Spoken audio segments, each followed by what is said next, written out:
Assalamualaikum warahmatullahi wabarakatuh. Perkenalkan, nama saya Nadila Fahriana dari jurusan Hukum Keluarga, Fakultas Syariah, Universitas Islam Negeri Antasari, Banjarmasin. Dalam video kali ini, saya akan menjelaskan mengenai prosedur mediasi di pengadilan. Sebelum mengetahui alur prosedur mediasi di pengadilan, alangkah baiknya kita mengetahui pengertian mediasi. Mediasi dalam Perma nomor 1 tahun 2016 adalah cara penyelesaian sengketa melalui proses perundingan untuk memperoleh kesepakatan para pihak dengan dibantu oleh seorang mediator. Adapun peraturan mediasi diatur dalam Peraturan Mahkamah Agung Nomor 1 Tahun 2016 tentang prosedur mediasi di pengadilan. Peraturan tersebut menggantikan peraturan yang lama, yaitu Peraturan Mahkamah Agung Nomor 1 Tahun 2008 tentang prosedur mediasi di pengadilan, yang artinya peraturan tersebut sudah tidak berlaku lagi dengan digantikannya Peraturan Mahkamah Agung Nomor 1 Tahun 2016 tentang prosedur mediasi di pengadilan. Secara garis besar, dalam Perma nomor 1 tahun 2016, tahapan mediasi terbagi menjadi 3. Yang pertama, tahapan pramediasi. Kedua, tahapan proses mediasi. Ketiga, tahapan akhir mediasi. Mari kita simak tahapan mediasi. Pertama, tahapan pramediasi. Dalam tahapan ini, para pihak yang berperkara melakukan pendaftaran perkara ke pengadilan agama berdasarkan kewenangan absolut dan kewenangan relatifnya. Apabila perkara tersebut telah didaftarkan dan mendapatkan nomor perkara, maka jurusita akan melakukan pemanggilan kepada para pihak untuk menghadiri sidang pertama. Majelis hakim menetapkan hari sidang pertama. Pada hari sidang pertama, majelis hakim menjelaskan kepada para pihak untuk wajibnya melakukan mediasi yang dilakukan di pengadilan agama.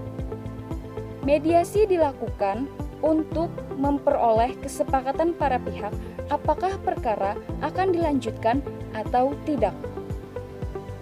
Majelis hakim menjelaskan mediasi dan para pihak menandatangani formulir penjelasan mediasi.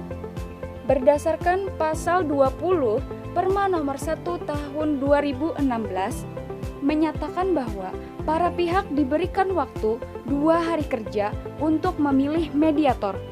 Apabila para pihak tidak bersepakat dalam memilih mediator, maka majelis hakim akan menunjuk dengan segera hakim sebagai mediator atau pegawai pengadilan yang dipilih sebagai mediator.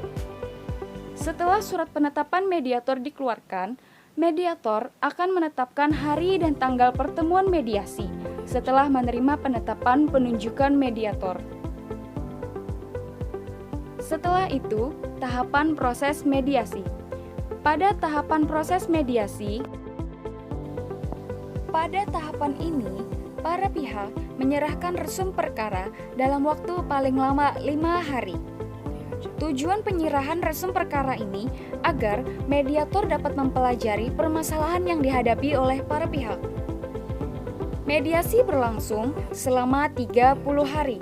Adapun berdasarkan kesepakatan para pihak, mediasi dapat diperpanjang selama 30 hari. Dalam pasal 26 Perma nomor 1 tahun 2016 menyebutkan bahwa materi perundingan tidak terbatas pada posita dan petitum gugatan.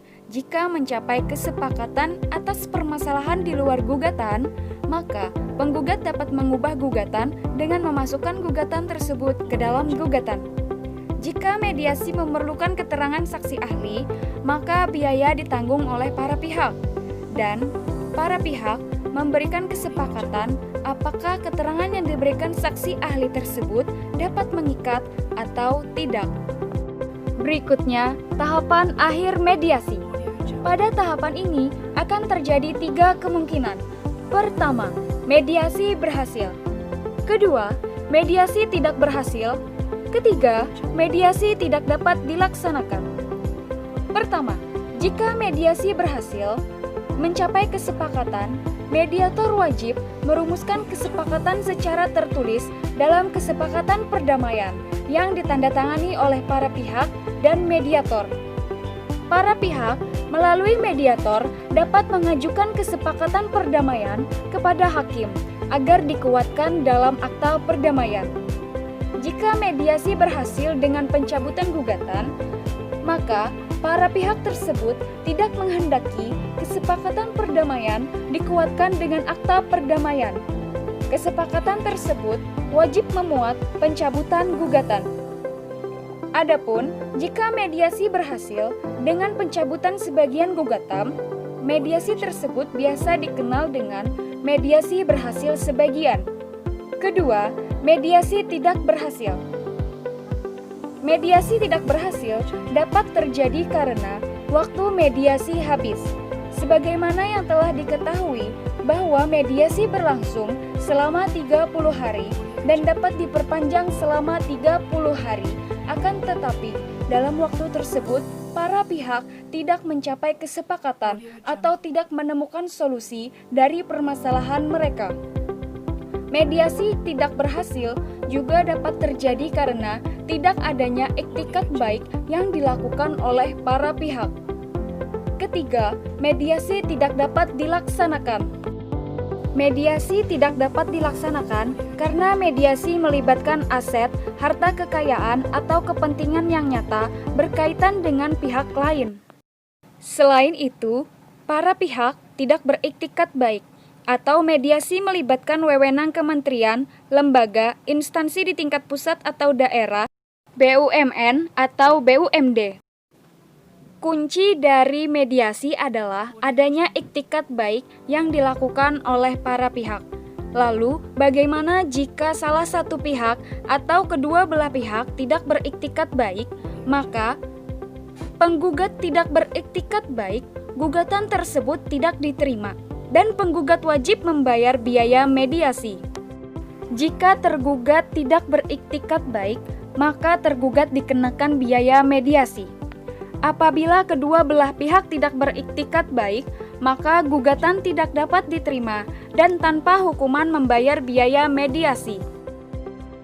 Sekian penjelasan prosedur mediasi di pengadilan dalam video berikut ini. Terima kasih. Wassalamualaikum warahmatullahi wabarakatuh.